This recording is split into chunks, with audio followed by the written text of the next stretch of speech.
뉴욕주의 금융규제 당국에 따르면 3월에 발생한 시그니처 뱅크의 파산은 암호화폐 고객 때문이 아니라 다양한 업종의 광범위한 예금자들에 의해 발생한 것이라고 합니다. 뉴욕주 금융서비스국 감독관 에드리언 해리스는 수요일 스테이블코인에 관한 하원 금융서비스위원회 청문회에서 시그니처 뱅크의 실패가 암호화폐와 관련이 있다는 것은 잘못된 생각입니다. 라고 말했습니다. 그녀는 도매 식품 공급업체, 수탁자, 신탁계좌, 로펌을 포함한 예금자들이 은행을 떠났고 이로 인해 자금이 유출되었다고 말했습니다. 해리스는 암호화폐 예금의 유출은 전체 예금자 비율과 정확히 비례했습니다. 라고 말했습니다. 금요일 뱅크런이 발생한 동안 약 20%의 예금이 은행을 떠났으며 이 중 20%는 암호화폐 고객으로부터 나온 것이라고 그녀는 말했습니다. 뉴욕은 다음 주말에 은행을 폐쇄했습니다. 일부 디지털 자산 지지자들은 미국 은행 관계자와 규제 당국의 조직적인 노력으로 인해 암호화폐 친화적인 시그니처가 문을 닫게 되었다고 주장했습니다.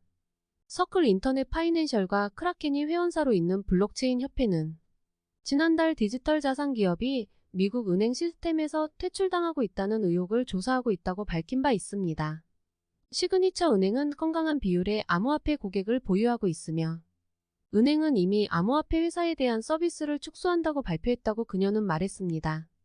시그니처 은행은 규제 당국이 경영진에 대한 신뢰를 잃고 예금자들이 뱅크런 후 3월에 정부에 의해 압류되었다고 뉴욕 금융감독청은 이전에 밝힌 바 있습니다.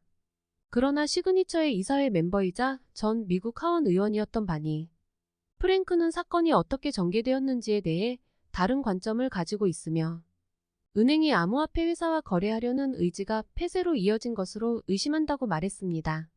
공화당 주도의 하원에서 다시 불붙은 암호화폐 스테이블코인 규제 논쟁. 하원 의원들은 새로운 공화당 지도부 아래 스테이블코인에 대한 관심을 되살리고 있지만 당파적 갈등으로 인해 논란이 되고 있는 암호화폐 자산에 대한 새로운 법률이 제정될 가능성이 희미해지고 있습니다. 하원 금융서비스위원회 소위원회의 공화당과 민주당 의원들은 수요일에 청문회를 시작하면서 서로 논쟁을 벌였는데 이는 빠른 입법 합의에 대한 나쁜 신호입니다. 자산은 양당 의원들이 공통점을 발견한 몇 안 되는 분야 중 하나였습니다. 위원회의 위원장인 공화당 패트릭 맥킬리 의원은 이번 달에 발표된 법안 초안이 연방 프레임워크의 토대를 마련하는 한편 더 많은 작업이 필요하다는 점을 인정한다고 말했습니다. 이 제안은 지난 9월 위원들과 직원들에게 배포된 초안을 반영한 것으로 맥켈리는 자신과 위원회의 최고 민주당 의원인 맥신 워터스 의원 간의 협상의 결과라고 말했습니다. 그러나 워터스는 수요일 자신과 맥켈리가 협상을 완료하지 못했으며 초기 회담 이후 발생한 샘 뱅크먼 마이너스 프라이드의 FTX 붕괴와 같은 실패를 언급하며 최근 초안은 완전히 무시해야 한다고 말했습니다. 불행히도 그 사이에 많은 일이 일어났습니다. 라고 그녀는 말했습니다. 저는 우리가 처음부터 다시 시작하고 있다고 생각합니다. 그녀는 또한 공화당 의원들이 별도의 법안을 작성할 계획이라고 밝혔다고 말했습니다.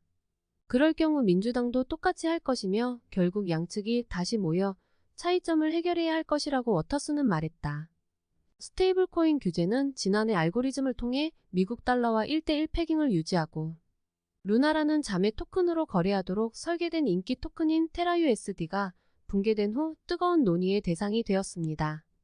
현금이나 국채와 같은 준비자산으로 뒷받침되는 많은 스테이블코인과는 다른 이 방식은 지난 5월에 붕괴했습니다. 이 붕괴는 도미노 효과를 일으켜 헤지펀드인 3.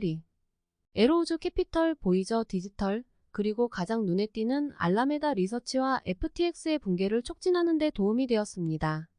수요일 청문회에는 뉴욕주 금융서비스국 감독관 에드리엔 해리스와 스테이블코인 대기업 서클 인터넷 파이낸셜의 최고 전략 책임자이자 글로벌 정책 책임자인 단테 디스파르테가 증인으로 출석했습니다. 디스파르테는 청문회 서면 증언을 통해 미국이 테라USD와 같은 실패가 다시 발생하지 않도록 연방 프레임워크를 만들어야 한다고 말했습니다. 그는 또한 유럽과 다른 국가들이 앞서 나가고 있다고 말했습니다. 또 다른 국가들은 미국이 결제 스테이블코인과 더 넓은 디지털 자산 시장에 대한 포괄적인 규제, 접근법을 발표할 때까지 기다리지 않고 있습니다. 라고 그는 말했습니다. 청문회를 개최한 디지털 자산, 금융기술 및 포용성 소위원회 위원장인 프렌치 힐도 비슷한 긴박감을 전하며 법안 통과를 위해 위원들이 함께 노력하는 것이 중요하다고 말했습니다. 법안 초안에 따르면 지금은 사라진 테라 USD 토큰과 유사한 코인은 2년간 발행이 금지됩니다. 또한 은행과 비은행이 결제 또는 결제용으로 설계된 스테이블 코인을 발행하기 위해 규제 당국의 승인을 받는 절차가 명시되어 있습니다. 또한 이 법안은 기업이 파산할 경우 소비자를 보호하기 위해 스테이블코인 개인킥 현금을 포함한 고객 자금을 혼합하는 것을 금지합니다. 또한 이 법안은 미국 연방준비제도의 사회가 금융 시스템과 은행 부문, 미국인의 프라이버시에 미칠 수 있는 영향을 포함하여 중앙은행 디지털 통화라고도 하는 잠재적인 미국 디지털 달러의 영향에 대한 연구를 주도하도록 지시할 것입니다.